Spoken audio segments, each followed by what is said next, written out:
सियासत के अहम किरदारों की तस्वीरें तारीख के सफ़हात में हमेशा से दर्ज होती आई हैं, लेकिन भारत की अलीगढ़ मुस्लिम यूनिवर्सिटी में कायदे आज़म की एक तस्वीर ही सियासी महाज आराई की वजह बन गई है।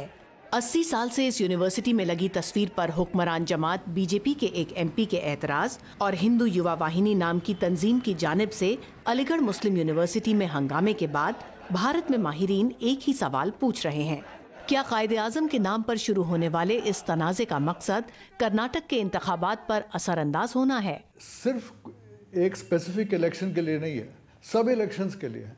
अगर वो नेशनलिस्टिक बोलें कि हम इस देश को बचाएंगे पाकिस्तान से, मुसलमान पाकिस्तान के लोग हैं, अगर इस किस्म का प्रोपेगेंडा कराएं तो वो सोचते हैं कि उनको वोट मिलेंगे। पार्टीशन करके वो एक जो अस और देम वाला एक नया नैरेटिव शुरू हुआ, जिसको दुश्मनी कहेंगे या एक different set of political cultures कहेंगे, वो अभी भी है वहाँ यहाँ पे, और उसको बहुत एक्टिवली प्रमोट किया जाता है, उसको एक्टिवली पॉलिटिकली डिप्लॉय किया जाता है और यूज़ किया जाता है। भारतीय दारुल हुकूमत, नई दिल्ली की जामिया मिलिया इस्लामिया जैसी माइनॉरिटी इंस्टीट्यूशंस अलीगढ़ मुस्लिम यूनिवर्सिटी पर हुए हमले के बाद बोलने की आज़ादी को लेकर फिक्रमंद हैं। Jinnah's photograph, it's a part of history. Can we undo our history?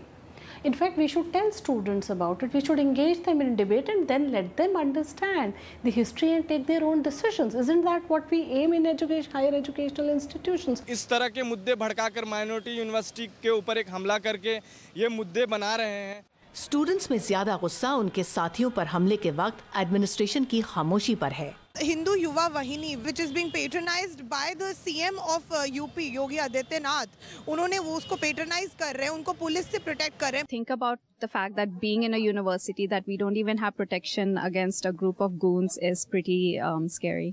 इस मसले में सबसे दिलचस्प रवैया हुकूमत का रहा, जिसने ना तो मामले के हक में बात की और ना ही कंट्रोवर्सी पर लगाम डालने की जहमत उठाई। ऋतुल जोशी, उर्दू VOA, दिल्ली।